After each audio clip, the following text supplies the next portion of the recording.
کی گفتگو کا موضوع ہے ذکر الہی، اللہ کو یاد کرنا۔ اللہ تعالیٰ کو یاد کرنا خوبصورت ترین کاموں میں سے ایک کام ہے، بہترین عبادات میں سے ایک عبادت ہے۔ قرآن پاک میں اللہ تعالیٰ اس کے بارے میں فرماتے ہیں وَلَذِكْرُ اللَّهِ أَكْبَرُ، اور اللہ کا ذکر بہت بڑا کام ہے، بہت اچھا کام ہے۔ حقیقت یہ ہے کہ انسان جس چیز سے محبت کرتا ہے اس کو ضرور یاد کرتا ہے، اس کا ذکر کرتا ہے، دل ہی دل میں بھی اور زبان سے بھی، کیونکہ جس چیز کی محبت انسان کے دل میں ہوتی ہے وہ چیز زبان پر آ کر رہتی ہے۔ یہ ہو نہیں سکتا کہ ہم اللہ تعالیٰ سے محبت کرتے ہوں، دل میں اس کو یاد کرتے ہوں، پھر زبان سے اس کا ذکر کرنا بھول جائیں۔ ذکر الہی تو بندہ مومن کی زندگی میں غیر محسوس طریقے سے شامل ہو جاتا ہے۔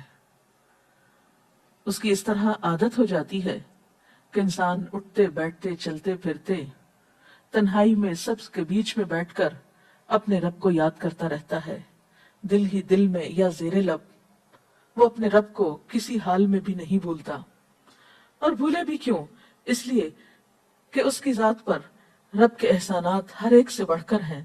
اس کی نگاہیں ہر طرف رب کے کمالات دیکھتی ہیں، وہ ہر طرف رب کی نعمتوں کو دیکھ کر سرشار ہوتا رہتا ہے۔ وہ جس طرف بھی نظر اٹھاتا ہے وہیں اس کو رب کی قدرت اور تخلیق نظر آتی ہے۔ اپنے سامنے، دائیں بائیں، اوپر نیچے، ہر طرف زمین آسمان، جو کچھ بھی بنا ہوا ہے، جو کچھ بھی پھیلا ہوا ہے، وہ سب اس کے رب کا بنایا ہوا ہے۔ پھر وہ اس رب کو کیسے بھلا سکتا ہے؟ قرآن پاک میں اہل ایمان کو ذکر کرنے کی تلقین کی گئی ہے۔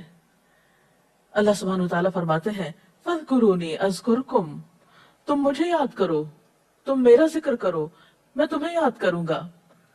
ایک اور جگہ پر فرمایا وَاذْكُرْ رَبَّكَ فِي نَفْسِكَ تَضَرُّعًا وَخِيفَةً وَدُونَ الْجَهْرِ مِنَ الْقَوْلِ بِالْغُدُوِّ وَالْآصَالِ وَلَا تَكُن مِّنَ الْغَافِلِينَ، اور اپنے پروردگار کو دل ہی دل میں عاجزی اور خوف کے ساتھ اور آہستہ آواز سے صبح و شام یاد کرتے رہو، اور دیکھنا غافل نہ ہونا، یعنی رب کی یاد سے کبھی بھی غفلت اختیار نہ کرنا۔ ایک اور جگہ پر فرمایا وَاذْكُرُوا اللَّهَ كَثِيرًا لَعَلَّكُمْ تُفْلِحُونَ، اور اللہ کا ذکر کرو کثرت کے ساتھ، بہت زیادہ۔ کیوں؟ لَعَلَّكُمْ تُفْلِحُونَ، تاکہ تم فلاح پاؤ، کامیاب ہو جاؤ۔ اس سے پتہ چلتا ہے کہ اللہ تعالیٰ کو یاد کرنا کامیابی کی علامت ہے، اللہ کے ذکر میں کامیابی کی ضمانت ہے۔ مومن مردوں اور عورتوں کی صفت قرآن پاک میں یہی بیان کی گئی ہے کہ وہ بہت زیادہ اللہ کا ذکر کرنے والے ہوتے ہیں۔ سورۃ الاحزاب میں آتا ہے وَالذَّاكِرِينَ اللَّهَ كَثِيرًا وَالذَّاكِرَاتِ، اور اللہ کا ذکر کرنے والے مرد اور اللہ کا ذکر کرنے والی عورتیں جو کثرت سے اللہ کا ذکر کرتی ہیں۔ کثیراً اعد اللہ لہم مغفرۃ واجرا عظیما، اللہ نے ان کے لیے بخشش اور بہت بڑے اجر کا وعدہ کر رکھا ہے۔ اور پھر یہ کہ ذکر کرنے کے لیے کوئی خاص وقت مقرر نہیں، انسان ہر حال میں ذکر کر سکتا ہے، ہر وقت میں ذکر کر سکتا ہے۔ نبی صلی اللہ علیہ وسلم کے بارے میں آتا ہے کان یذکر اللہ فی کل احیانہ، آپ ہر وقت میں، یعنی ہر قسم کے وقت میں، دن میں یا رات میں، صبح میں یا شام میں اللہ کا ذکر کیا کرتے تھے۔ حدیث پاک میں آتا ہے، حضرت ابو موسیٰ اشعری سے روایت ہے مثل الذی یذکر ربہ والذی لا یذکرہ مثل الحی والمیت، رواہ البخاری۔ آپ صلی اللہ علیہ وسلم نے فرمایا اس شخص کی مثال جو اپنے رب کا ذکر کرتا ہے زندہ انسان کی طرح ہے، اور اس کی مثال جو اپنے رب کا ذکر نہیں کرتا مردہ شخص کی طرح ہے۔ گویا ذکر کرنے والا اور نہ کرنے والا، ان دونوں کے درمیان اتنا ہی فرق ہے جتنا ایک زندہ اور مردہ انسان میں فرق ہوتا ہے، اور یہ فرق کتنا بڑا ہے۔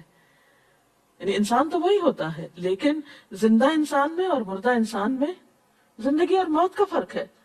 بالکل اسی طرح جو شخص اپنے رب کو یاد کرتا ہے، اس کا ذکر کرتا ہے، اس کے اندر ایک زندگی ہے، اس کے اندر ایک خاص خوشی ہوتی ہے، اطمینان ہوتا ہے، اور وہ جو نہیں کرتا اس کا دل مردہ ہوتا ہے، اس کے اندر زندگی کی کوئی امنگ نہیں ہوتی۔ ایک اور حدیث میں آتا ہے، نبی صلی اللہ علیہ وسلم نے فرمایا، اللہ تعالیٰ فرماتا ہے میں اپنے بندے کے خیال کے مطابق ہوتا ہوں یا خیال کے ساتھ ہوتا ہوں، جو خیال وہ میرے بارے میں رکھتا ہے میں اسی کے مطابق اس کے ساتھ معاملہ کرتا ہوں، اور میں اس کے ساتھ ہوتا ہوں جب وہ مجھے یاد کرتا ہے۔ گویا ذکر کرنے والے اللہ کی مدد کے مستحق ہوتے ہیں، یعنی اللہ ایسے بندوں کے ساتھ ہوتا ہے جو ذکر کرتے رہتے ہیں۔ اگر وہ مجھ کو اپنے دل میں یاد کرتا ہے تو میں بھی اس کو اپنے دل میں یاد کرتا ہوں، اور اگر وہ مجھے کسی جماعت میں بیٹھ کے یعنی کسی گروپ میں یعنی کہ پبلک میں بیٹھ کے یاد کرتا ہے تو میں اس کو اس سے بہتر جماعت میں یاد کرتا ہوں، یعنی فرشتوں کی جماعت میں یاد کرتا ہوں۔ تو گویا فَاذْكُرُونِي أَذْكُرْكُمْ، تم مجھے یاد رکھو میں تمہیں یاد رکھوں گا۔ تو جو شخص بھی یہ چاہتا ہو کہ اللہ تعالیٰ اس کو یاد رکھے، اس کی مشکل میں اس کی مدد کرے، تو اس کے لیے کیا ضروری ہے کہ پھر وہ ذکر کرتا رہے۔ اور ذکر تمام عبادات کو خوبصورت بناتا ہے۔ مثلا روزہ رکھنا ایک عبادت ہے، لیکن جس روزے میں ذکر الہی ہو اس کا اجر و ثواب کئی گنا بڑھ جائے گا۔ حج ایک عبادت ہے بذات خود، حج کا سفر ایک عبادت ہے، لیکن اس سفر میں انسان اگر ذکر الہی کرتا رہے تو اسی حج کا ثواب کئی گنا بڑھ جائے گا۔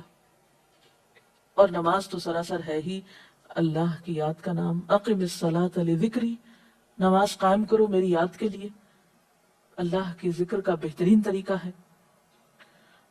ایک اور موقع پر آپ صلی اللہ علیہ وسلم سے جب یہ پوچھا گیا کہ سب سے اچھی نماز کس کی، سب سے اچھا روزہ کس کا، سب سے اچھا حج کس کا، سب سے اچھا مجاہد کون، تو آپ صلی اللہ علیہ وسلم نے ہر بار یہی جواب دیا کہ جو اپنے ان کاموں میں ذکر الہی کثرت کے ساتھ کرے۔ اور ذکر کرنے والے ہر میدان میں آگے نکل جاتے ہیں۔ حدیث پاک میں آتا ہے نبی صلی اللہ علیہ وسلم نے فرمایا مفردون سبقت لے گئے۔ لوگوں نے پوچھا کہ یہ مفردون کون ہیں؟ فرمایا وہ مرد جو کثرت کے ساتھ اللہ کا ذکر کرتے ہیں، اور وہ عورتیں جو کثرت کے ساتھ اللہ کو یاد کرتی ہیں۔ اور یہاں آپ نوٹ کر رہے ہیں خاص طور پر مردوں کے ساتھ ساتھ عورتوں کا ذکر بھی ملتا ہے۔ حضرت عبداللہ بن بصر فرماتے ہیں کہ ایک شخص نے عرض کیا یا رسول اللہ صلی اللہ علیہ وسلم، بے شک اسلام کے احکام مجھ پر بہت ہیں، یعنی ذمہ داریاں بہت ہیں، کرنے کے کام بہت ہیں، آپ مجھے کوئی ایسی بات بتائیں جسے میں اپنے لیے لازم کر لوں، یعنی میرے لیے آسان ہو اور میں پابندی سے کر سکوں۔ تو آپ صلی اللہ علیہ وسلم نے فرمایا لا یزال لسانک رطبا من ذکر اللہ، کہ ایک چیز پابندی سے پکڑ لو، اور وہ کیا کہ تیری زبان ہمیشہ اللہ کے ذکر سے تر رہے، ہر دم اللہ کو یاد کرتے رہو۔ اور یہ حقیقت ہے کہ انسان کوئی بھی کام کر رہا ہو، مثلا خواتین کھانا پکا رہی ہیں، گھر صاف کر رہی ہیں، واک کر رہی ہیں، کوئی بھی کام کر رہی ہیں اس طرح کا، تو اس میں ساتھ ساتھ اللہ کی یاد کرتی رہے، سبحان اللہ، الحمدللہ، اللہ اکبر، استغفر اللہ، لا الہ الا اللہ، ان اذکار کا ورد کرتے رہیں، تو اس میں کام بھی ہوتا رہے گا اور اس کے ساتھ ساتھ اللہ کی یاد بھی ہوتی رہے گی۔ خصوصی طور پر دو کلمات ایسے ہیں جن کے بارے میں بہترین اجر کی خوشخبری سنائی گئی۔ آپ صلی اللہ علیہ وسلم نے فرمایا کلمتان، دو کلمات ایسے ہیں خفیفتان علی اللسان، جو زبان پہ بہت ہلکے ہیں، یعنی پڑھنے میں کچھ مشکل نہیں، ثقیلتان فی المیزان، میزان میں بہت بھاری ہیں، حبیبتان الی الرحمن، رحمان کو بہت محبوب ہیں، اور وہ کیا ہیں؟ سبحان اللہ و بحمدہ، سبحان اللہ العظیم۔ چلتے پھرتے اٹھتے بیٹھتے کام کاج کرتے تسبیح پڑھتے رہنا، ذکر کرتے رہنا انسان کے دل کو جہاں اطمینان بخشتا ہے وہاں اس کے کام کو آسان بھی کر دیتا ہے، اور اللہ کی مدد بھی ساتھ ہوتی ہے۔ اور قرآن پاک میں ایسے لوگوں کے لیے خوشخبری ہے، الا بذکر اللہ تطمئن القلوب، سنو اللہ کے ذکر سے دلوں کو اطمینان ہوتا ہے، اور ویسے بھی میزان میں بہت بھاری نیکی ہے۔ ایک حدیث میں آتا ہے کہ رسول اللہ صلی اللہ علیہ وسلم نے لوگوں سے پوچھا کیا میں تمہیں نہ بتاؤں کہ تمہارے اعمال میں سب سے اچھا عمل، سب سے پاکیزہ اور تمہارے درجات کو سب سے زیادہ بڑھانے والا، اور جو تمہارے لیے سونے چاندی کے خرچ کرنے سے زیادہ بہتر ہو، اور اس سے بھی بہتر ہو کہ تم اپنے دشمنوں سے ملو، ان کی گردنیں تم مارو اور وہ تمہاری گردنیں مارے، تو کیا ایسا عمل نہ تمہیں بتاؤں؟ صحابہ نے عرض کیا ضرور یا رسول اللہ صلی اللہ علیہ وسلم، ہمیں ایسا عمل بتائیے۔ تو آپ نے فرمایا وہ اللہ کا ذکر ہے، یعنی تمام اعمال میں وہ سبقت لے جاتا ہے۔ اسی طرح ایک اور حدیث میں ہے، رسول اللہ صلی اللہ علیہ وسلم نے فرمایا کہ جب بھی کچھ لوگ بیٹھتے ہیں اور وہ اللہ کا ذکر کرتے ہیں، یعنی کسی مجلس میں اکٹھے ہو کر بیٹھتے ہیں، تو اللہ کی رحمت ان کو ڈھانپ لیتی ہے، ان پر سکینت نازل ہوتی ہے، اللہ تعالیٰ ان کا اپنے ہاں ذکر کرتے ہیں۔ گویا اکیلے بھی ذکر کیا جا سکتا ہے اور کسی مجلس میں اکٹھے بیٹھ کر بھی۔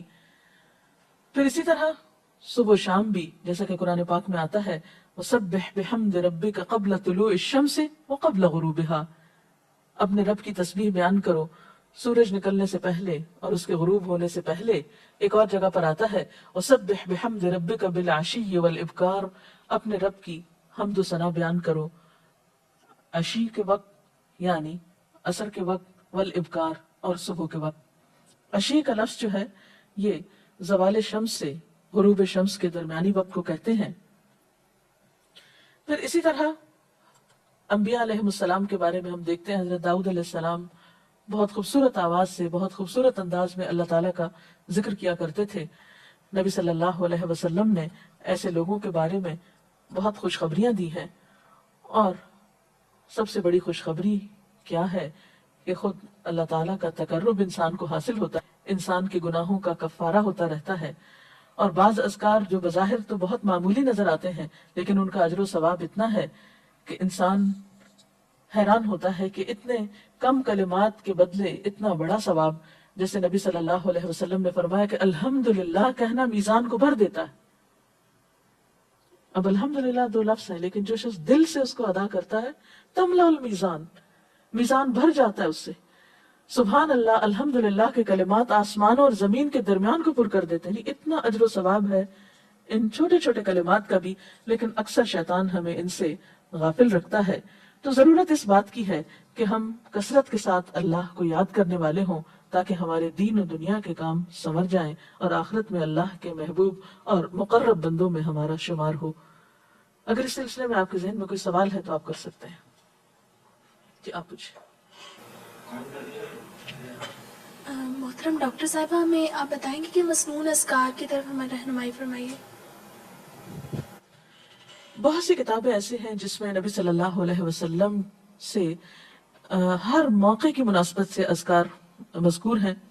مثلا آپ دیکھیے کہ آپ صلی اللہ علیہ وسلم جب نیند سے بیدار ہوتے تھے تو اس وقت اللہ تعالیٰ کے ذکر سے دن کا آغاز کرتے تھے۔ صبح کے وقت الحمدللہ الذی احیانا بعدما اماتنا والیہ النشور۔ پھر اسی طرح بستر سے اٹھنے کے بعد انسان اپنے قضاء حاجت کے لیے اگر واش روم میں جاتا ہے تو اس وقت بیت الخلاء میں داخل ہونے کے وقت کا ذکر ہے۔ پھر بیت الخلاء سے باہر آنے کے وقت نبی صلی اللہ علیہ وسلم جب تہجد کے وقت اٹھتے تھے تو وضو سے پہلے آسمان کی طرف نگاہ اٹھا کر سورۃ آل عمران کی آخری آیات پڑھا کرتے تھے۔ پھر اسی طرح سحری کے وقت خاص طور پر استغفار کا حکم ہے۔ پھر انسان وضو کرتا ہے تو وضو سے قبل اور وضو کے آخر میں ذکر بتایا گیا، اور وضو کے آخر کا ذکر سبحانک اللہم و بحمدک اشہد ان لا الہ الا انت استغفرک و اتوب الیک کا اتنا ثواب بتایا گیا کہ ایسے شخص کے لیے جو پابندی کے ساتھ یہ ذکر کرتا ہے اس کے لیے جنت کے 8 دروازے کھل جاتے ہیں۔ پھر اسی طرح جب انسان گھر سے نکلتا ہے، مسجد کی طرف جاتا ہے، مرد حضرات، تو گھر سے نکلنے کے وقت کی دعا ہے۔ پھر اسی طرح راستے میں پڑھنے کی، پھر مسجد میں داخل ہونے کی، پھر مسجد کے اندر، پھر مسجد سے باہر نکلتے وقت، پھر دوبارہ گھر آتے ہوئے بازار سے اگر گزرتا ہے تو اس وقت کا ذکر ہے، پھر گھر میں داخل ہونے کا ذکر ہے، پھر اگر کچھ کھا رہا ہے انسان تو بسم اللہ پڑھ کر کھانے کا آغاز کرتا ہے اور الحمدللہ کے ساتھ پھر اختتام کرتا ہے۔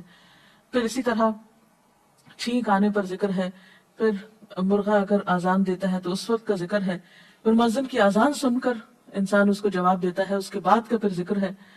پھر اسی طرح انسان کسی کے ساتھ جب معاملہ کرتا ہے، کہیں وعدہ کر رہا ہے تو اللہ کو یاد کرتا ہے انشاءاللہ کہہ کے۔ پھر اسی طرح کوئی اچھی چیز دیکھتا ہے ماشاءاللہ کہتا ہے، کہیں استغفر اللہ کہتا ہے۔ تو بندہ مومن کی زندگی کا کوئی مقام اور کوئی موقع ایسا نہیں جس کے بارے میں نبی صلی اللہ علیہ وسلم نے کوئی نہ کوئی خوبصورت انداز کا ذکر نہ سکھایا ہو۔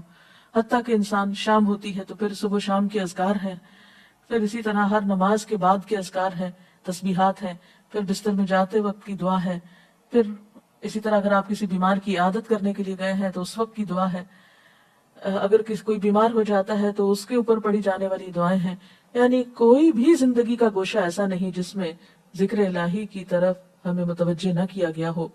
اور حقیقت یہ ہے کہ انسان جب اس دنیا سے رخصت ہوتا ہے اور اگر لا الہ الا اللہ پر اس کی موت آتی ہے تو انشاءاللہ اس کے لیے بشارت ہے جنت میں جانے کی.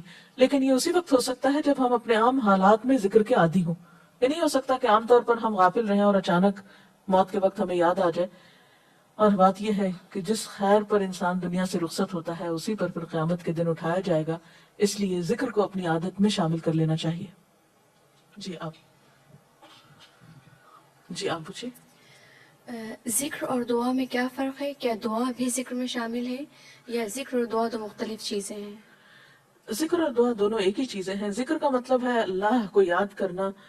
بعض اوقات انسان صرف دل میں یاد کرتا ہے, زبان سے نہیں بھی دہراتا تو وہ بھی ذکر شمار ہوتا ہے. بعض اوقات انسان کوئی مسنون کلمات کہتا ہے, بعض اوقات اللہ تعالیٰ کی تعریف اپنی زبان میں بیان کرنا, یہ بھی ایک طرح سے ذکر کرنا ہوتا ہے. اور دعا میں خاص طور پر کسی چیز کا مطالبہ کیا جاتا ہے, یہ کچھ مانگا جاتا ہے اللہ تعالیٰ سے. یعنی ہر دعا ذکر ہے لیکن ہر ذکر دعا نہیں ہوتی. ذکر کی کئی قسمیں ہیں جن میں سے ایک دعا بھی ہے. جی آپ پوچھیں. کیا ذکر کے لیے ہر وقت باوضو رہنا ضروری ہے؟ ذکر کے لیے ہر وقت باوضو رہنے کی شرط نہیں ہے. قرآن پاک میں اللہ تعالیٰ فرماتے ہیں الذین یذکرون اللہ قیاما وقعودا وعلی جنوبہم ویتفکرون فی خلق السماوات والارض ربنا ما خلقت هذا باطلا سبحانک فقنا عذاب النار. وہ لوگ جو اللہ کو یاد کرتے رہتے ہیں کھڑے ہو کر, بیٹھ کر, لیٹ کر, اپنے پہلوؤں پر, اور کائنات میں غور و فکر کرتے رہتے ہیں, کہتے ہیں کہ پاک ہے تو اے ہمارے رب, ہمیں آگ کے عذاب سے بچا. تو اس سے یہ پتہ چلتا ہے کہ انسان بیٹھ کر, چلتے پھرتے اور لیٹ کر بھی اللہ کو یاد کر سکتا ہے. اب لیٹنے کی حالت ایسی جس میں سونا بھی شامل ہے, تو سوتے ہوئے اگر انسان ڈر جائے یا کوئی برا خواب ہے تو اس وقت بھی ذکر کرنا مسنون ذکر موجود ہے.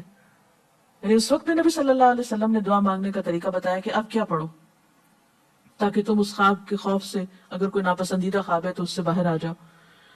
تو اب آپ دیکھیں کہ سو کر تو وضو باقی نہیں رہتا, اور اگر اللہ کی یاد کے ساتھ ہر وقت باوضو ہونے کی شرط ہوتی تو پھر تو شاید ہی کوئی ذکر کر سکتا ہر وقت, کیونکہ ایک مشکل کام ہے. وضو نماز کے لیے شرط ہے, نماز وضو کے بغیر نہیں ہوتی, لیکن ذکر آپ وضو کے بغیر کر سکتے ہیں, اور اس میں درود شریف بھی شامل ہے, آیت کریمہ بھی شامل ہے. ہاں افضل ہے اگر آپ کو توفیق اللہ نے دی کہ آپ وضو کے ساتھ ہیں اور وضو کے ساتھ ذکر کریں, لیکن اگر باوضو نہیں ہے تو ذکر سے آپ کو کوئی چیز روک نہیں سکتی, اللہ یہ کہ آپ بیت الخلاء میں ہیں, اس وقت ذکر نہیں کرنا چاہیے. ادروائز آپ عام روٹین کے نارمل کاموں میں اللہ تعالیٰ کو یاد کر سکتے ہیں, خواہ وضو سے ہوں یا بغیر وضو کے ہوں. جی آپ. قرآن پاک جو ہم پڑھ رہے ہوتے ہیں تو کیا ضروری ہے کہ ہم بہت پراپرلی بیٹھ کر پڑھیں, یا ہم ٹیک لگا کے, یا ہم اپنے بستر پہ بھی پڑھ سکتے ہیں؟ افضل تو یہی ہے, پسندیدہ یہی ہے کہ انسان با ادب بیٹھے, لیکن اگر آپ قرآن پاک کا کچھ حصہ زبانی یاد کیے ہوئے ہیں, کچھ صورتیں ایسی آپ کو آتی ہیں اور آپ چلتے پھرتے ان کی دہرائی کرنا چاہتے ہیں تو ایسا بھی کر سکتے ہیں. اجتماعی ذکر کی کیا کیا صورتیں ہو سکتی ہیں؟ اجتماعی ذکر میں قرآن پاک کا پڑھنا, پڑھانا, سیکھنا, سکھانا, اس کو یاد کرنا, یہ تمام چیزیں آتی ہیں. اس کے ساتھ ہی آج کا پروگرام کا وقت ختم ہوتا ہے. اجازت چاہتے ہیں. السلام علیکم ورحمۃ اللہ وبرکاتہ.